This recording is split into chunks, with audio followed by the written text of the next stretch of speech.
Hi, everyone. Good afternoon. Just a few items here at the top, and then I'd be happy to take some of your questions.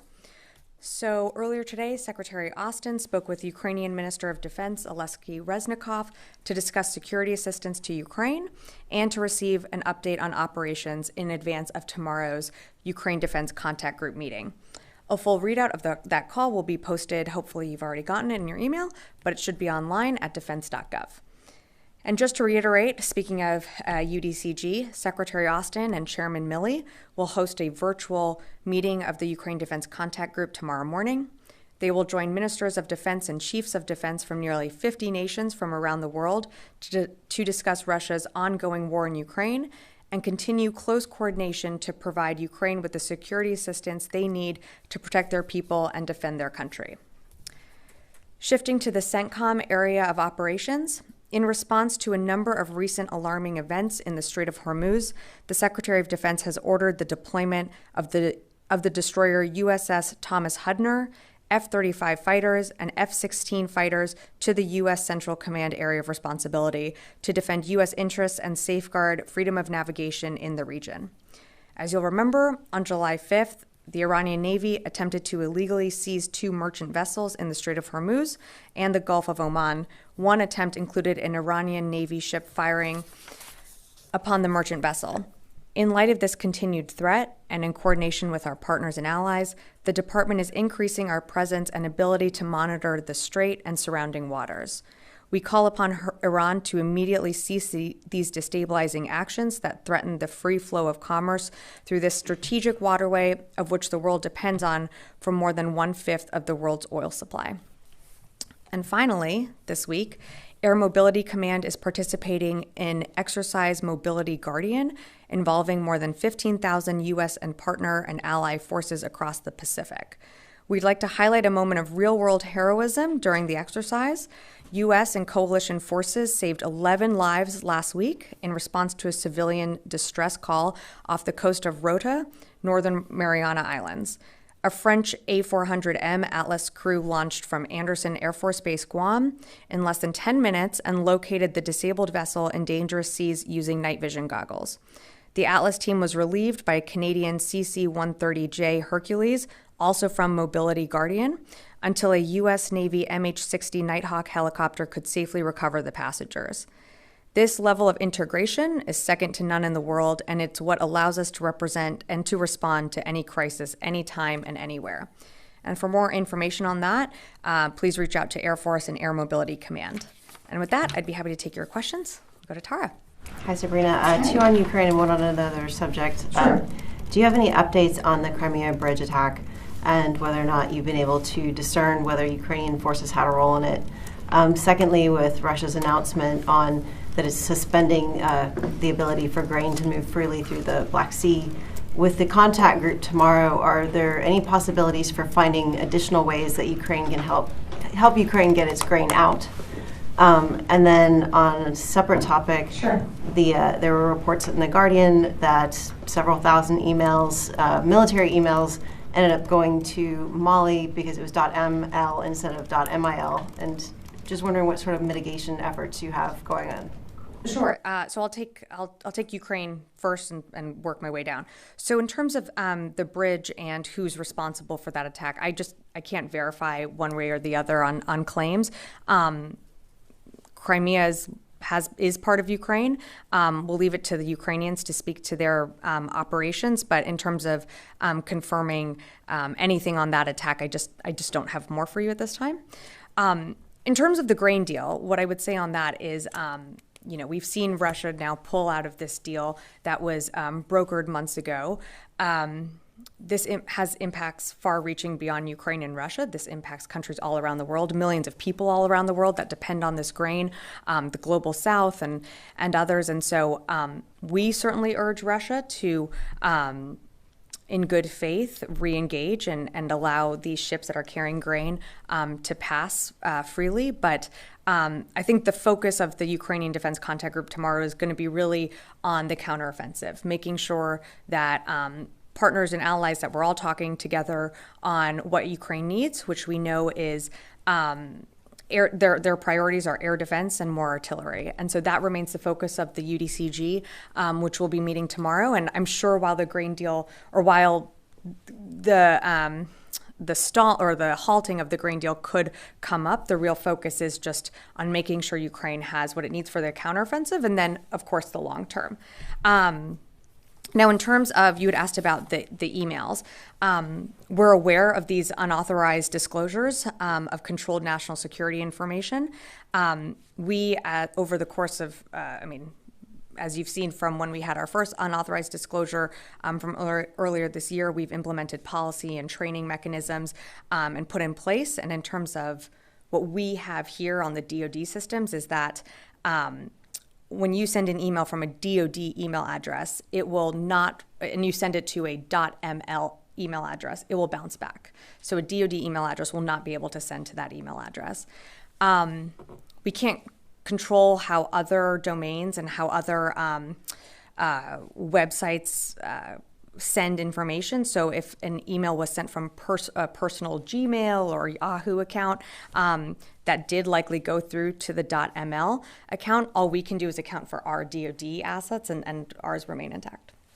For the .ml limit, when was that fix put in place, or has it always been that .ml can't be forwarded on, or can't be, typed in and sent out? Yeah, I'd have to check. I will say that just from working here in this building, if you do have a misspelling of an email address, it does immediately bounce back. But I don't know the exact date or month or year on when that went in place, so I'd have to take that and get back to you. Yeah, Liz. Thanks. Just to follow up on those questions. Sure. Is there any updated guidance or any sort of training for people that work for DoD not to use their personal emails? Well, we always discourage people from using their personal emails. Official work should be done on official channels and under official emails. That's also part of the ensuring that there maintains official communication remain on official channels. So that's something that we've always emphasized. And again, when using DoD accounts, you're not able to send to .ml addresses. So there was that protection put in place from the beginning, or from when it was put in place. Will the guidance not to use personal emails be increased after this report? We can keep reiterating not to use personal email addresses. I think we'll certainly reiterate that again. That's something that, again, when we went through the unauthorized disclosures that happened earlier this year, we saw personal social media accounts being used to disseminate classified information. We've certainly repeatedly said time and time again, we've discouraged using personal accounts for that. And then just one question on a different topic. Yeah. There are families of service members who were killed in the Abbey Gate bombing on Capitol Hill today, and this is following testimony from a Marine saying that he had the Abbey Gate bomber in range, but was told not to shoot. Do you have any reaction to them being on Capitol Hill? Do you think that there should be another investigation into the Abbey Gate bombing? No. I think it's perfectly acceptable for members of the public to meet with members of Congress to express their concerns or thoughts to members, and I'll just leave it at that. Great, Travis. Thanks, Sabrina. On the F-16s and F-35s heading to the Middle East, when are they expected to arrive in the region? And also, what's the duration of this deployment, or is it open-ended at this point? So in terms of duration of deployment, no timetable yet. The Secretary, along with his commanders, are always assessing how long assets would be needed in the region, but I just don't have a timetable for you. In terms of when, I think you said when will they arrive? I'd refer you to CENTCOM to make that announcement. I believe some are en route, but I'd leave it to CENTCOM to announce when they actually arrive in. Can you say where they'll be coming from? I can't yet. I would let CENTCOM speak to that. Or the services. If you have questions about individual assets, I'd let them speak to that. Thank you. Yeah. Oren. Just to follow up, just to follow up on that, you have A-10s there and F-16s. What else are the F-35s there for? Is this just enhanced maritime patrol, or what? Why bring them in above and beyond the capabilities you already have? Yeah, they're joining another number of assets already in the region for securing those vital waterways. It's just an additional asset to help, we've seen Iran continuing to engage in destabilizing activity. So this was a decision that the Secretary, along with the CENTCOM commander, made in terms of sending assets to the region that they felt it was important to do at this time. Great. I'm just going to go to the phone, and then I will come back into the room. Laura Seligman, Politico. Hi, Sabrina. Thanks for doing this.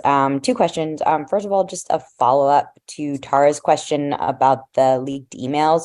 So when you said that the misspelling does bounce back, does that mean that none of those emails that were leaked came from a DoD email address? I'm just a little bit confused about that. None of the leaked emails that were reported came from a DoD email address.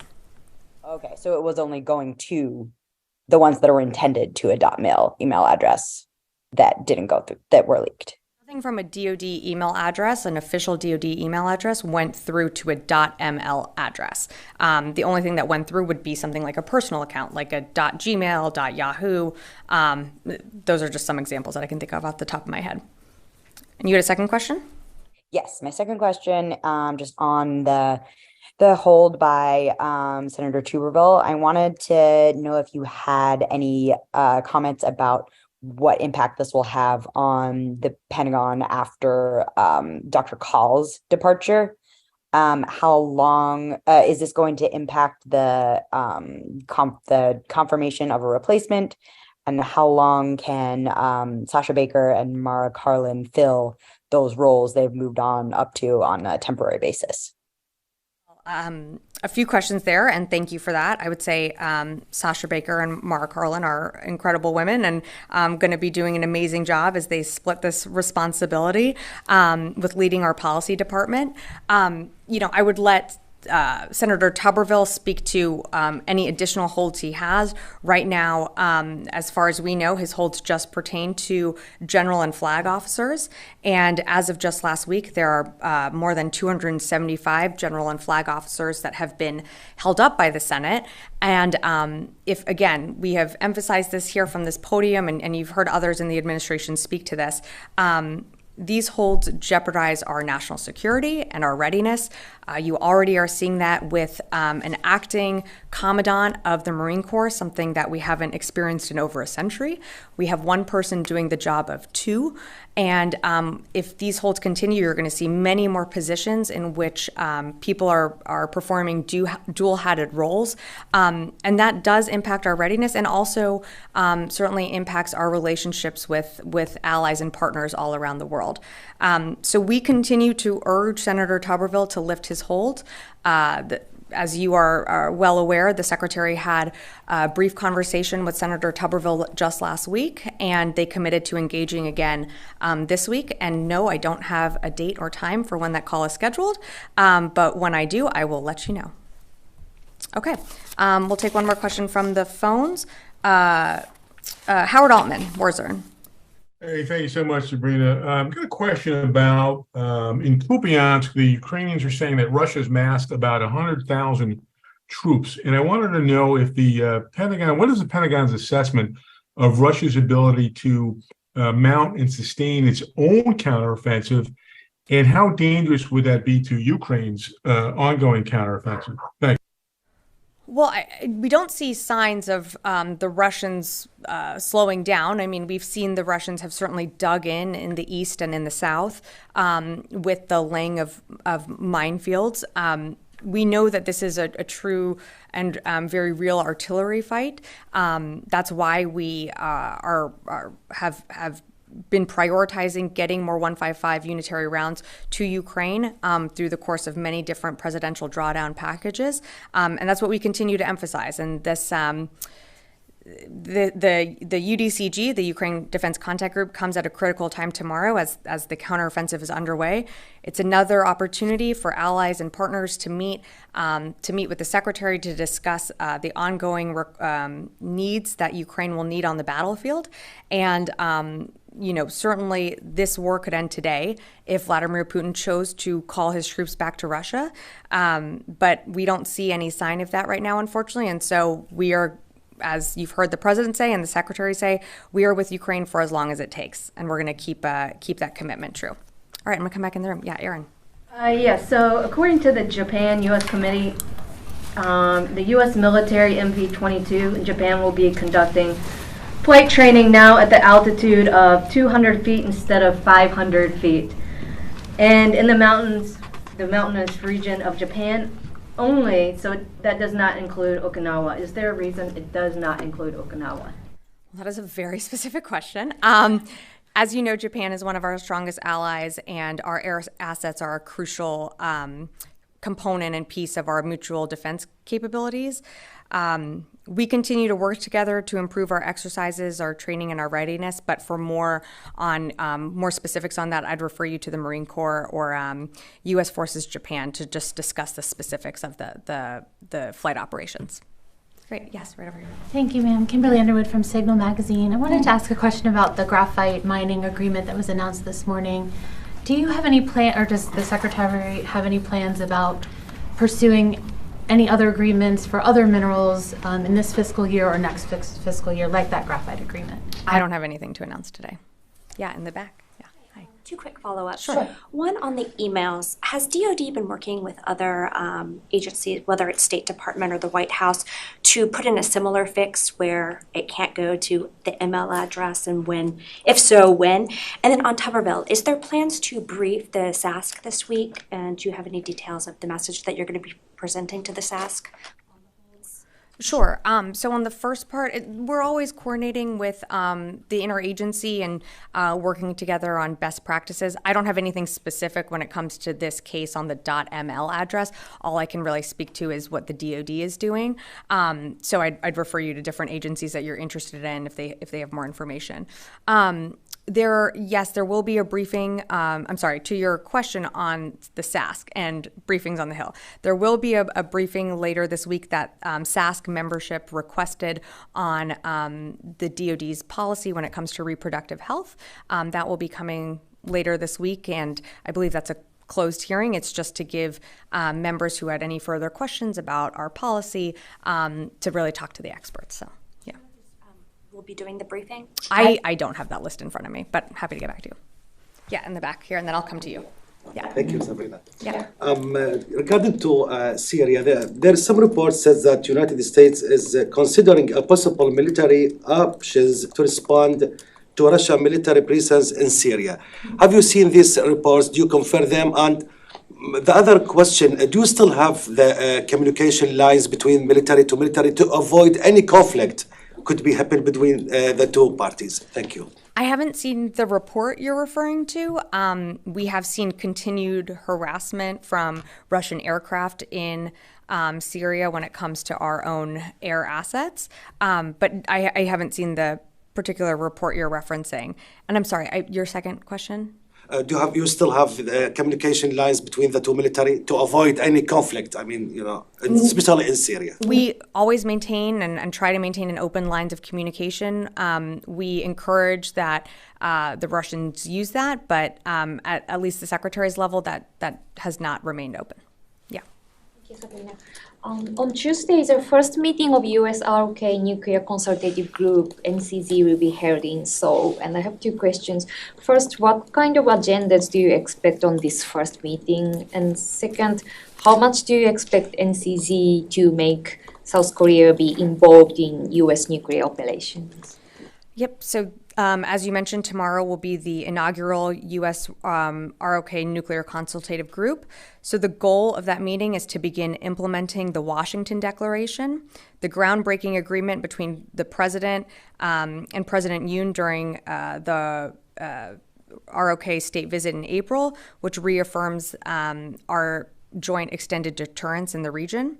The meeting will be co-chaired by U.S. National Security Coordinator for the Indo-Pacific Affairs, Kurt Campbell, and I would refer you to the NSC for just more specifics on that. Yeah. Okay, thank you for doing this. So Congress is allegedly holding up the department's omnibus reprogramming request due to concerns the Air Force hasn't yet made a basing decision for Space Command. So has DoD formally notified that its omnibus reprogramming request, which was sent to Congress on June 30th, is on hold? And is the department concerned about the impact that hold could have on key modernization efforts, bonuses, and PCS moves? Well, we're certainly concerned about what any hold would do on any of our programs. And I think hold is blanket here. We're seeing holds in the Senate. We're seeing holds, being put on in the House. It certainly impacts our own readiness. It impacts, as you mentioned, our modernization efforts. We're hoping that there can be a resolution that comes quickly, but I just don't have more to speak to at this time on that specifically. Great, thank you. Why, with France and Britain's decision to send the Scalp EG and the Storm Shadow missile to Ukraine, but apparently not causing any escalation there, why is the U.S. dragging its feet on the ATACMS missile?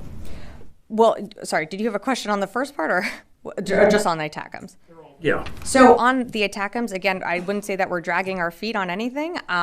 We've been providing Ukraine a steady support of security assistance from the beginning of the war. We rolled out our 42nd package just last week, have committed over $40 billion to Ukraine. They have the combat power to be successful on the battlefield. They have what it needs to take to be successful in the counteroffensive.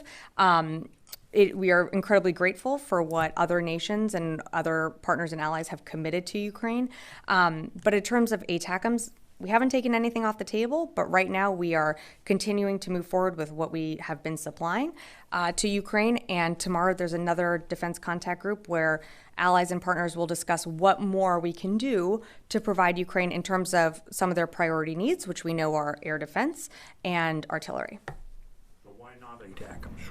Well, why is that system, if not on, it's definitely not on the table if it's not off the table?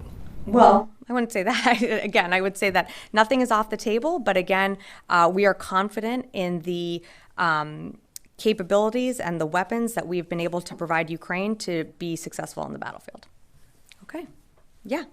On the assets moving to the Straits of Hormuz, so I think the last major sort of announcement of Iranian harassment was earlier this month, July 6th. It's July 17th that we're seeing this. Is there a reason why either this announcement or this decision is coming so far after the harassment? Well, it's not too far, I would say. The department regularly makes posture adjustments based on current and future operational needs. We've seen Iran continue to harass vessels in the Strait of Hormuz, and so the Secretary and the CENTCOM commander felt it was appropriate to move more assets into the region to help bolster what they needed there. And just to follow up, this decision, I'm assuming, was made recently? The actual decision between the Secretary and the CENTCOM commander? I'm not going to get into a timeline of when decisions were made. All I can say is when it was announced, and that's today. And I'm sorry, that's all I got for you. Great, thank you. Great. All right. Okay, short briefing today. Thanks, everyone. We will be back tomorrow with the Ukraine Defense Contact Group.